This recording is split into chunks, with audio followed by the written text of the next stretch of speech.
Hi, I'm Andrew Orange, and over the next 3 minutes I want to explain to you some essential facts you need to know about dimming. Well, number one, the dimmer plate itself. We need to choose what the dimmer switch will look like.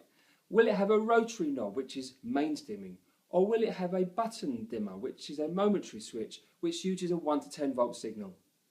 Number two, what are you trying to dim? Well, tungsten halogen lamps are still widely used, but you need to make sure that any low voltage lamps have a transformer that is compatible with the dimmer switch.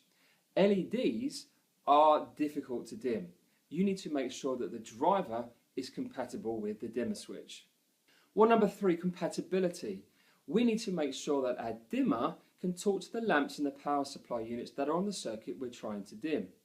You need to remember these two phrases, leading edge and trailing edge dimming, and we'll explain those meanings more in another episode.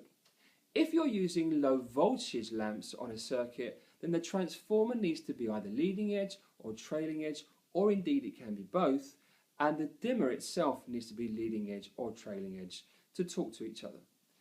We are finding that LEDs are currently best dimming with a trailing edge dimmer. Well, number four, loading. How big does our dimmer need to be? Well, traditionally with low voltage fittings, the wattages have been quite high, so the dimmer had to suit. But now LEDs are much lower in wattage. Those larger dimmer modules are too big to dim the LEDs well. So now we need to make sure we're using an intelligent dimmer switch when mains dimming. That intelligent dimmer switch senses the lower loadings and dims the LEDs in a much more efficient and smoother way. Well, number five, mix and match. You spent a long time choosing the LED lighting you want to use, and you've chosen your dimmer plate. You need to make sure that two are compatible. Well, here at Orange Lighting, we will guide you through this process of selection and mix and match the lighting with the dimmer to make sure there is compatibility throughout.